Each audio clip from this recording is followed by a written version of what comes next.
Halo semuanya, Assalamualaikum warahmatullahi wabarakatuh. Selamat datang di video presentasi kami. Pada kali ini kami akan membahas topik yang cukup menarik, yaitu perbandingan buku ekonomi manajerial. Perkenalkan, saya Anissa Zakia Fatur Rahman dan saya akan bertugas sebagai moderator yang akan membantu kalian pada jalannya presentasi kali ini.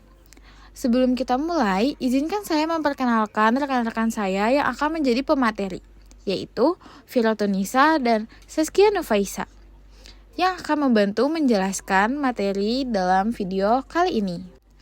Dalam presentasi ini, kami akan mengulas dan membandingkan beberapa buku ekonomi manajerial yang cukup dikenal. Pembahasan ini mencangkup isi buku, pendekatan yang digunakan, kelebihan, serta kekurangan masing-masing buku. Sehingga kami mengharapkan dapat membantu Anda dalam memilih referensi yang paling sesuai untuk mendalami mata kuliah atau bidang ini. Pastikan juga untuk menyimak sampai akhir, karena kami akan menyampaikan kesimpulan penting di bagian penutup. Langsung aja, mari kita mulai sesi pertama bersama pemateri kita yang pertama, Firotunisa. Jadi, ada pendahuluan, kita membahas rasionalisasi pentingnya CBR dan tujuan penulisan CBR.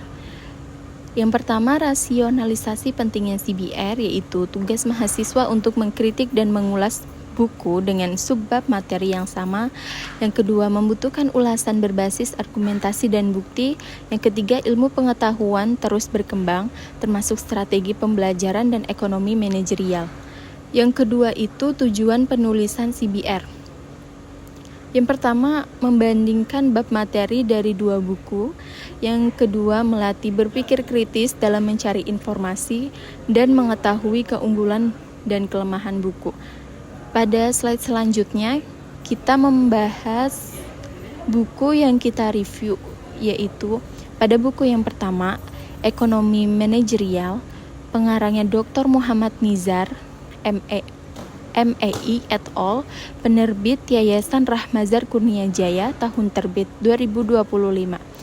Pada buku satu ini berfokus pada aplikasi ekonomi manajerial dalam kerangka syariah. Pada buku kedua, Ekonomi Manajerial, pengarang Sri Endang Kornita et al., penerbit CV HEI Publishing Indonesia, tahun terbit 2024. Pada buku ini berfokus membahas konsep umum dan praktik ekonomi manajerial. Slide selanjutnya membahas ringkasan pada buku yang pertama.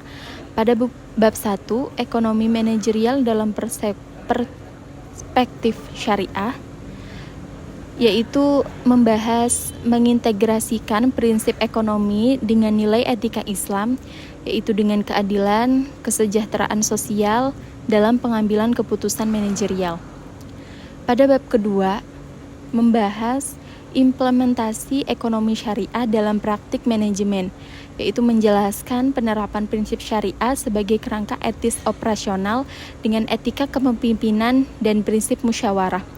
Pada bab ketiga, membahas analisis pasar dan permintaan dalam ekonomi syariah, yaitu permintaan dalam penawaran harus sesuai norma Islam dengan menghindari riba, goror, dan maisir.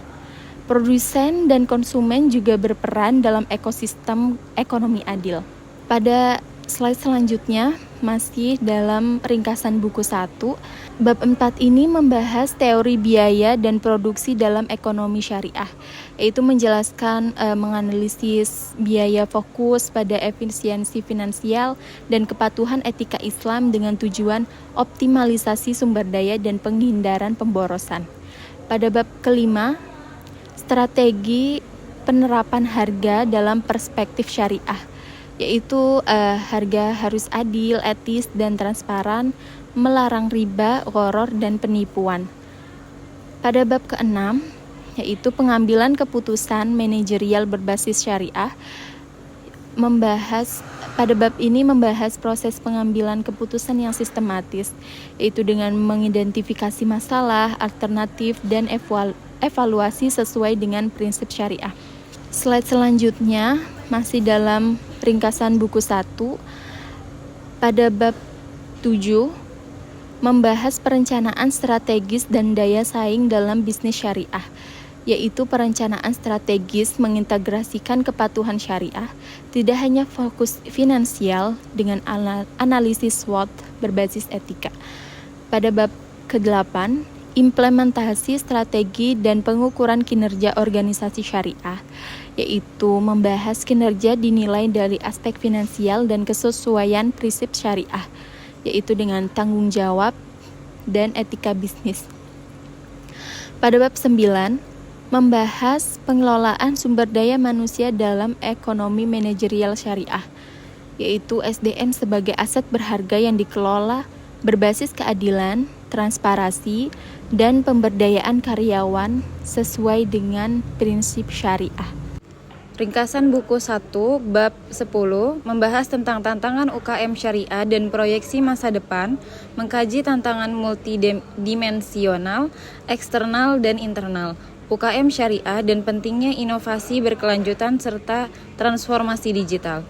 Bab 11 membahas tentang strategi peningkatan daya saing UKM kreatif, membahas pendekatan komprehensif untuk UKM kreatif, integrasi rantai pasokan, kemampuan inovasi dan adopsi pemasaran digital, khususnya dalam konteks syariah.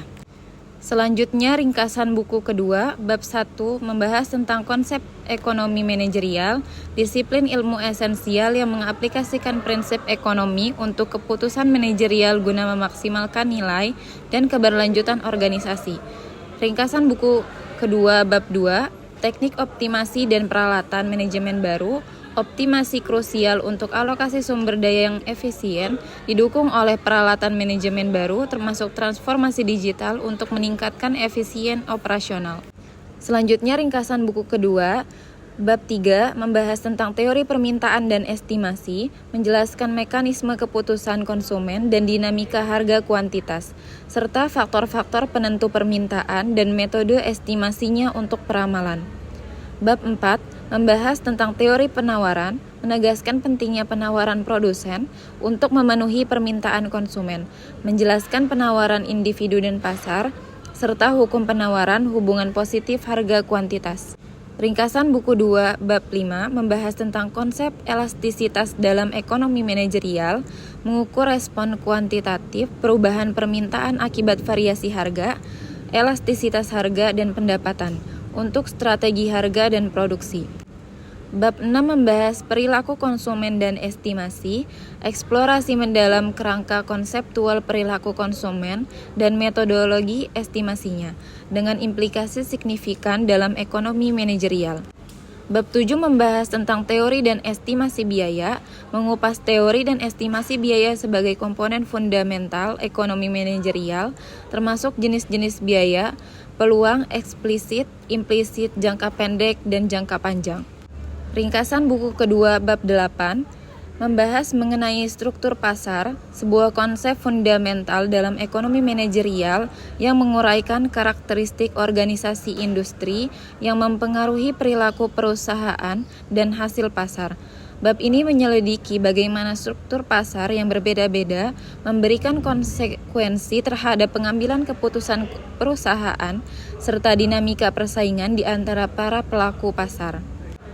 Bab 9 membahas secara ekstensi mengupas tuntas dinamika oligopoli, sebuah konfigurasi struktural pasar yang ditandai dengan konsentrasi kekuatan produksi di tangan sejumlah kecil entitas korporat, yang masing-masing memiliki kapasitas substansial untuk mempengaruhi secara signifikan harga pasar dan kondisi persaingan secara menyeluruh.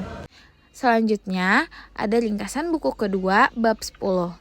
Penetapan harga merupakan salah satu keputusan penting yang harus dibuat oleh perusahaan karena harga secara langsung mempengaruhi permintaan dan pendapatan. Strategi penetapan harga yang efektif memerlukan pemahaman yang mendalam tentang berbagai faktor ekonomi dan pasar.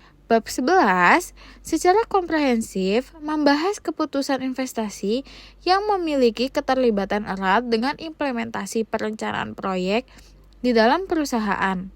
di mana keputusan investasi ini menjadi bagian integral dari tugas manajemen yang melibatkan serangkaian aktivitas mulai dari perencanaan, penentuan, hingga penggunaan aset dalam rentang waktu yang relatif panjang. Selanjutnya ada ringkasan buku kedua bab 12.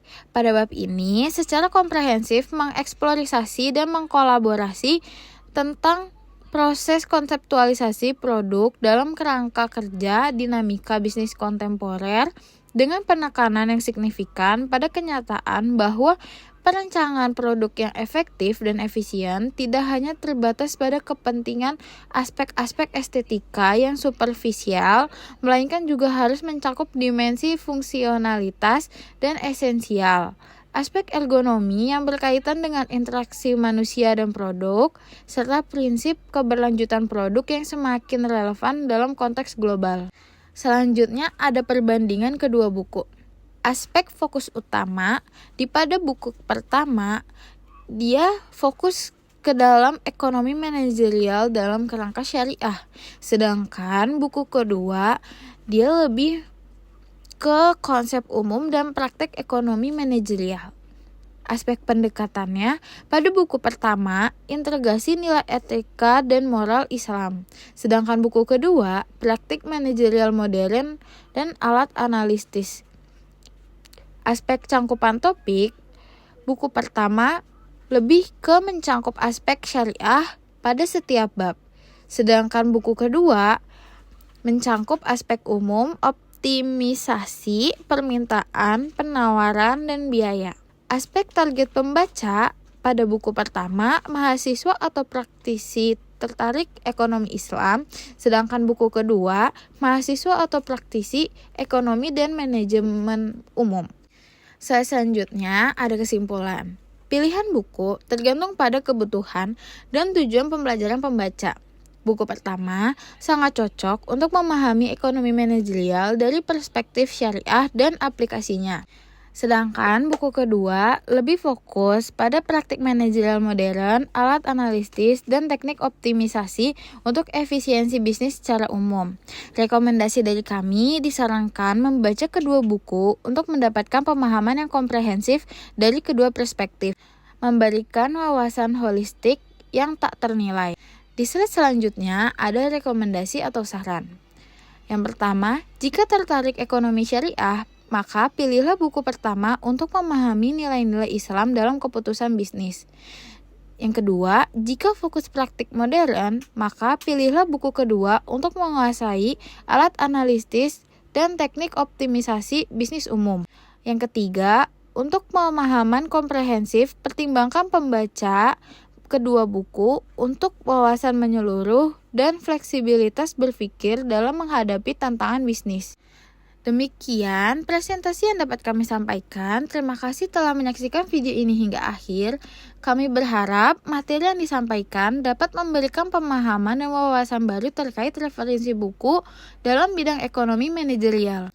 Jika kalian memiliki pertanyaan, tanggapan, atau ingin berdiskusi lebih lanjut, silahkan tulis di kolom komentar. Jangan lupa untuk like, komen, dan subscribe agar tidak ketinggalan video edukatif lainnya dari kami. Sampai jumpa pada video berikutnya. Wassalamualaikum warahmatullahi wabarakatuh.